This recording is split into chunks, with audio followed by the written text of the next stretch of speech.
Welcome to the debate. The subject we're tackling today, it comes from this fascinating collection of laws on business and life. It pulls from decades of insights, CEOs, athletes, behavioral psychologists, the works. And what's interesting is that the material really presents this fundamental tension. You see evidence for two very distinct but equally powerful paths to success in these really competitive fields. Right, which brings us to our central question. Does enduring success rely more heavily on, say, the foundational principle of Kaizen, that constant incremental optimization, or does it rely on these radical counter-conventional moves we're calling psychological moonshots? And I'll be arguing that really the only sustainable path is built on that rigorous foundational discipline of incremental improvement. It's the philosophy of sweating the small stuff. And I'm coming at this from a completely different angle. I believe that in today's hypersaturated market, which is just plagued by cognitive biases and noise, small improvements are, for all intents and purposes, invisible. True success, breakaway success, demands an intentional absurdity, these disruptive psychological leaps to defy human bias. If you're not noticed, you simply don't exist. Okay, so for me, the path to any kind of sustainable, lasting success is really rooted in the cumulative power of all those small details, the Kaizen philosophy. And we have to define Kaizen not just as improvement, but as the disciplined pursuit of variance reduction. Success, when you frame it that way, isn't some heroic, spontaneous event. It's a matter of eliminating uncertainty. Consider the classic example of Tiger Woods. He famously risked substantial short-term performance by reinventing his swing, not to make some 50% leap, but purely for marginal improvements. The result was a swing that was so repeatable, so predictable, so low in variance that it became this lethal, sustainable weapon that got him 82 PGA Tour wins. The discipline wasn't about size, it was about structural perfection. And we see this in industry too, the Nummy factory turnaround. It's cited in the material and it's proof. The workforce, the building, the equipment, all of it unchanged. Yet adopting the Toyota production system, which is entirely based on these continuous small improvements, transformed it into an award-winning facility in under 2 years. It just shows that this philosophical commitment to small adjustments is the paramount driver. If you ignore these small things, you fall prey to the 1 in 60 rule. A 1-degree deviation. It seems negligible, but it's amplified over time and distance. You are guaranteed to miss your destination. That is a compelling argument, and I completely agree that variance reduction builds internal quality. I do. But I struggle with the idea that internal perfection is sufficient when we're operating in an attention economy. The market does not reward perfection that goes unnoticed. We know the average human attention span is fleeting, and similarity is a death sentence. So you have to lean into bizarre behavior just to generate the necessary market friction, the value. The best brands today, they get this. The material points to Tesla. Features like bioweapon defense mode or the farting mode. They're intentionally illogical, they're absurd, yet they produce, and I'm quoting here, more conversations than the useful features of all of their key competitors combined. But that's a gimmick. Is it? Or is it targeting System 1 thinking, the fast, emotional, non-rational brain? True progress, the kind that yields a massive market differentiation, it often comes from psychological moonshots. Giant leaps using perception and psychology, not just incremental tech gains. The economist Rory Sutherland notes that it is often dramatically easier to increase customer satisfaction by using psychological framing to make a train feel 10 times more enjoyable. Fix the Wi-Fi, call the plastic seats vegan leather, than it is to spend 50 billion pounds on faster trains. Perceived value achieved through these unconventional moves, it just overrides the reality that Kaizen's pure efficiency is striving for. I see why you think that disruptive absurdity is necessary for initial survival, maybe. But let me offer a different perspective on longevity. Moonshots are inherently transient precisely because they're subject to habituation. The brain is wired to filter out constant stimuli. It's just a neurological device to help us focus on what changes and tune out what becomes wallpaper. So those emotional hooks, the bizarre car features, the shock value book titles, they have sharply diminishing returns because the brain just quickly downgrades their meaning. You have to keep escalating the absurdity just to stay visible. It's an exhausting, high-cost treadmill. Kaizen, on the other hand, it focuses on filling these foundational knowledge and skills buckets, the internal structural integrity. And that foundation is what provides long-term resilience against what the material calls professional earthquakes, these unpredictable, massive market shifts. Small, consistent improvements build a robust structural foundation that novelty just can't replicate when the market suddenly demands true competence, not just flash. I'm sorry, but I just don't buy that the utility of the underlying Kaizen matters if you haven't secured the initial attention. You're talking about longevity when the threat is immediate extinction.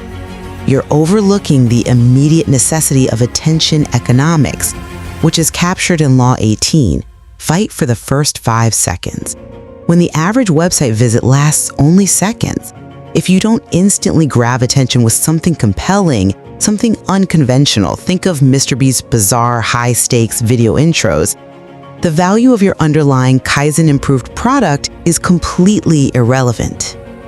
That's a fair counter, but I think the issue is the cost of sustained attention versus sustained value. And that leads to the other critical point you dismiss. Law 26 shows that the perception of a skill's rarity dictates its price, not its internal quality.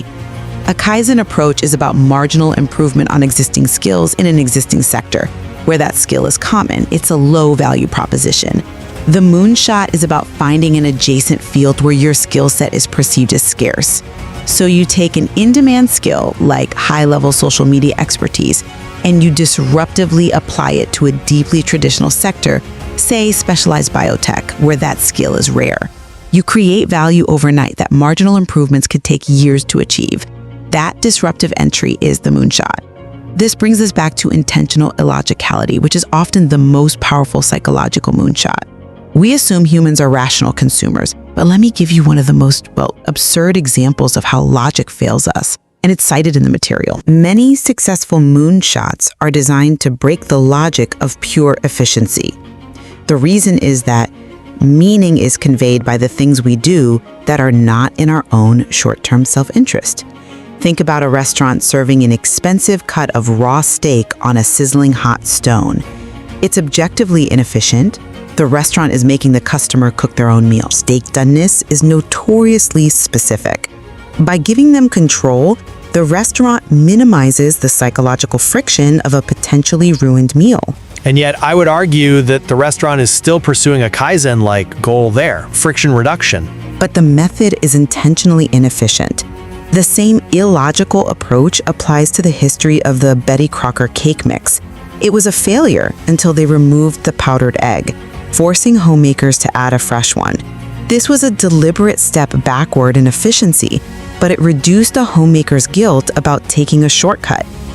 The logic of Kaizen, pure efficiency and simplification, it often misses the necessity of catering to these complex, irrational, System 1 human needs. That's a powerful point about irrational psychology. But I'm not convinced that Kaizen is blind to it. It just addresses it through discipline, routine, and structural solutions, not gimmicks. My scheduled weekly relationship check-in is a Kaizen-style ritual. It's designed to mitigate relationship drift and address that 1-degree deviation. It's structural maintenance for psychological health. The value you cite in the steak example is at its core about minimizing the risk of process failure, returned food, bad reviews, which is absolutely a continuous improvement goal. You're focusing almost exclusively on external perception and emotional framing, which I maintain is transient. Kaizen focuses on internal structural perfection, and the Numi example proves that internal systemic change eventually delivers superior, enduring external quality that makes those short-term psychological tricks less necessary over time. When your structural quality is impeccable, customers notice the substance. Let's pivot to the question of risk. The risk of wholesale organizational failure from an uncontrolled dramatic moonshot is simply too high. The Kaizen philosophy is rooted in the Darwin analogy. Gradual evolution and adaptation provide a sustained survival advantage. A huge leap, if it's slightly miscalculated, can lead to immediate catastrophe. And so, the essential precursor to any large-scale leap has to be the mental discipline of the premortem method. This technique is a disciplined act of required pessimism, a subtle, Kaizen-like improvement on the decision-making process itself. You imagine the project has definitively failed 6 months from now, and you work backward to identify why. It's small-scale planning perfection applied to big ideas. While I agree that a premortem is essential risk mitigation, the ultimate driver of, multi-billion-dollar growth requires embracing a high rate of failure, not just anticipating it. If you only pursue marginal gains, you instill a fear of any deviation. Jeff Bezos said explicitly that failure and invention are inseparable twins. And the key to Amazon's growth was that his failure rate exceeded his father's by a factor of 10, because he was attempting things 10 times more disruptive. Incrementalism often leads to the ostrich effect, a culture where employees learn not to report bad news because they are seen as signs of incompetence. But that's a cultural failure, not a mechanical failure of the Kaizen approach itself. It's intrinsically linked to it. A Harvard Business Review survey of fired CEOs found a significant percentage were let go for denying reality, a classic symptom of avoiding necessary failure. Moonshots force large-scale experimentation. They demand a culture that values failure as expensive training. We need to remember the story of Thomas J. Watson of IBM. An employee made a costly $600,000 mistake, a catastrophic failure. Watson refused to fire him, saying, "Why should I? I've just spent $600,000 training him." That massive cost was a tuition fee for a disruptive lesson learned. A culture focused solely on marginal perfection just cannot tolerate that. I understand the argument for embracing large-scale failure as an investment, but the Kaizen approach offers a safer, more sustainable path to learning. Controlled, small-scale failure, then immediate course correction. This prevents the learning from bankrupting the organization. This idea that you have to risk it all is often just a justification for recklessness. And if you rely solely on Kaizen, you create an organization that is perfectly optimized for a world that no longer exists. You'll be outmaneuvered by the disruptive player who seized attention and redefined the entire landscape overnight. Ultimately, while the drama of disruption grabs headlines, sustaining long-term structural success requires the often overlooked discipline of constantly tending to the small details. Neglecting even a 1-degree deviation in product quality, team culture, is inevitably amplified over time. The most enduring, high-performing structures, whether it's a global manufacturing process or a media business, are built on rigorous, small-scale optimization. The reduction of variance. The market, however, does not reward all-rounders. It rewards rarity, uniqueness, and the ability to pierce through all the noise.